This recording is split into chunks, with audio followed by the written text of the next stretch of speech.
দুদিনীয়া mission Kaziranga national পাৰ্কলৈ বন पर्यावरण আৰু জলবায়ু পৰিৱৰ্তন কেন্দ্ৰীয় মন্ত্ৰী প্ৰকাশ জাভড়েকৰৰ অসমৰ পদাৰ্পণ। গতিকে আজি কেন্দ্ৰীয় মন্ত্ৰী প্ৰকাশ জাভড়েকৰে এখন সংবাদমেল সম্বোধিত কৰে কামৰূপ জিলাৰ ৰাণীত অৱস্থিত BSF কেম্পত। আজিৰ সংবাদমেলত কেন্দ্ৰীয় বন মন্ত্ৰী প্ৰকাশ জাভড়েকৰে সাংবাদিকক জনায় যে গুৱাহাটী আৰু কাজিৰঙাত যেনেকৈ অভিনন্দন কৰিছে লগতে যি সমাধানৰ ক্ষেত্ৰত आलोचना करार कारणे बहुसंख्यक लोके आगबाढ़ी आइसे बोली मंत्री प्रकाश जावड़ेकरे कय। मैं ये मानता हूँ कि people of Assam love rhinos and their commitment for rhino protection is total and that is what is a thread for us to protect rhinos. Rhino के बचाव के लिए आसाम की जनता बहुत कटिबद्ध है, राइनो से बहुत प्यार करती है और राइनो बचाने के लिए वो संकल्पबद्ध है और सरकार का दायित्व है कि लोगों के इस हौसले को बुलंद करेंगे और इसको आगे ले जाएंगे।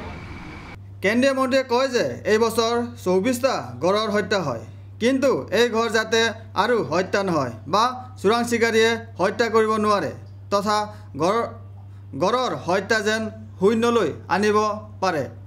এই ক্ষেত্ৰত বনমন্ত্ৰীয়ে কয় যে কেন্দ্ৰীয় চৰকাৰৰ পুঁজিৰ পৰা এক বিশেষ গড় সুৰক্ষা বাহিনী গঠন কৰা হ'ব বুলি কেন্দ্ৰীয় মন্ত্ৰীয়ে কয়। इस साल राइनो का 24 किलिंग हुआ है, 22, बट जो भी हुआ है वो आगे न हो, जीरो तक कैसे लाएंगे?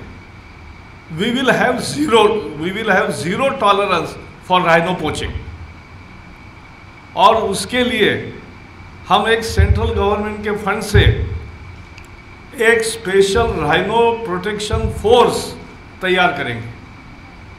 We'll create rhino protection force consisting of local youths, जो वही के लोग हैं, वही के यूथ हैं, वही उसका बहुत अच्छा उनके पास जानकारी है। तो हम और इसलिए हम कहना चाहते हैं कि अभी इस साल 24 पोचर्स को भी पकड़ा है और लगभग 20 पोचर्स को मार गिराया है।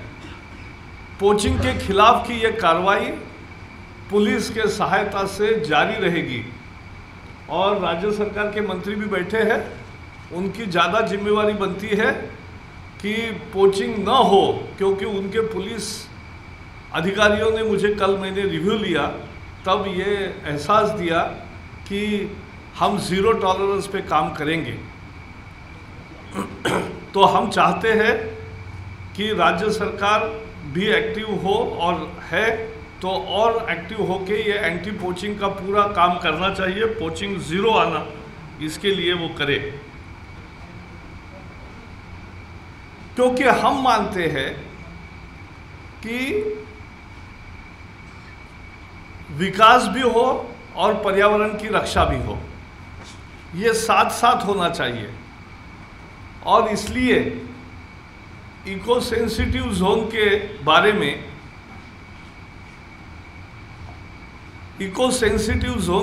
में सीमांकन करना, सीमा का रेखांकन करने का काम मैंने अभी पूरे नॉर्थ ईस्ट के 8 राज्यों का बैठक अभी किया PCCF के साथ और उनको कहा है कि इको सेंसिटिव सीमा का रेखांकन जल्दी करिए ताकि हम उसको मान्यता दें। আজিৰ সংবাদমেলত কেন্দ্ৰীয় মন্ত্ৰীয়ে ঘোষণা কৰে যে কেম্পা ফাণ্ড যিটো 12 বছৰ ধৰি কোৰ্টৰ মাধ্যমত ৰৈ আছিল আৰু কেন্দ্ৰীয় খাজনাত আছিল, বৰ্তমান কেন্দ্ৰীয় চৰকাৰৰ হাতত 33,000 কৰোৰ টকা পৰি আছিল বুলি জনায়। লগতে তেওঁ কয় এই পুঁজিৰ 90% ৰাজ্য চৰকাৰক অহা মাহত আবণ্টন কৰি মুকলি কৰি দিব বুলি কেন্দ্ৰীয় মন্ত্ৰীয়ে কয়। कैंपा फंड्स पिछले 12 साल से कोर्ट में मसला था, इसलिए केंद्र के खजाने में पड़े थे। हमारे पास राज्यों का एक तरह से 33,000 करोड़ रुपए पड़ा था। हमने निर्णय किया है कि 90% उसका हिस्सा अगले महीने से उसको राज्यों को वापस दे दे। 30,000 crore of CAMPA funds we will release to the states immediately after getting the nod from the Supreme Court. तो उच्चतम न्यायालय से हाँ मिलने के बाद, और हाँ जल्दी मिलेगा, इसी महीने मिलेगा, तो हम ये कैंपा फंड्स देंगे। लेकिन कैंपा फंड्स के साथ हम एक अपेक्षा भी करेंगे कि राज्य सरकार अपना जो फंड्स फॉरेस्ट के डेवलपमेंट के लिए या फॉरेस्ट के विभिन्न कार्यक्रमों के लिए देता है उसमें कमी नहीं आनी चाहिए। अगर समझो कोई राज्य अपने आय का 5% फॉरेस्ट पे खर्च करता है तो वह आने वाले दिनों में भी 5% रहना चाहिए। नहीं तो केंद्र से पैसा मिला और इसलिए अभी 2-3 साल पैसा ही नहीं देंगे, ऐसा नहीं करना चाहिए। तो ये सभी राज्यों को हम कह रहे हैं। और जो फॉरेस्ट गार्ड दिन रात पानी में रहकर बाढ़ की स्थिति में और बाकी समय जंगल में दिन रात घूमते हैं, पोचिंग के लिए ट्रैक करते हैं, सब प्रयास करते हैं, उनको बेहद कठिनाई का सामना करना पड़ता है। और इसलिए हम health insurance for forest guards ये केंद्र सरकार के तरफ से एक पहल करेंगे और उनका इंश्योरेंस कैसे हो उसके बारे में हम योजना तैयार करके जल्दी उसको लागू करेंगे।